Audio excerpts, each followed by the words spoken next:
Hi అండి. నమస్తే. ఈరోజు ఉద్దివడ, మినప గారెలు అని గూడా అంటారు. ఇవి ఈరోజు రెసిపీ అండి. ముందుగా నా ఛానెల్‌నయితే సబ్స్క్రైబ్ జేసుకోండి. ఇప్పుడు ఇలా గారెలు చేసినా గూడా క్రిస్పీగా బాగా రావడం లేదనుకునే వాళ్ళు నేను చెప్పినట్టుగా చేయండి. పర్ఫెక్ట్‌గా వస్తాయి. అవైతే చాలా చక్కగా వచ్చినాయి.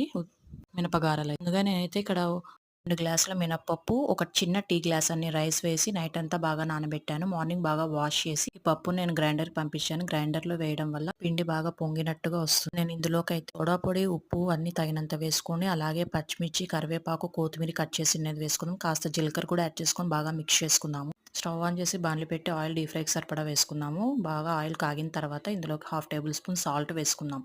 సాల్ట్ వేయడం వల్ల ఇలా గారెలు కింద అతుక్కోకుండా ఆయిల్‌లో బాగా టర్న్ చేసుకొనేకి ఈజీగా ఉంటాయి. ఇలా రెండు వైపులా కాల్చుకున్న తర్వాత టేస్టీ అయితే మినపగారెలయితే ప్రిపేర్ అయిపోయాయి. పల్లీలు, పప్పుల చట్నీతో అయినా చాలా టేస్టీగా ఉంటుంది. ఒకసారి ట్రై చేయండి. అలాగే వీడియో నచ్చిన తర్వాత మర్చిపోకుండా లైక్ చేసి సబ్స్క్రైబ్ చేసుకోండి.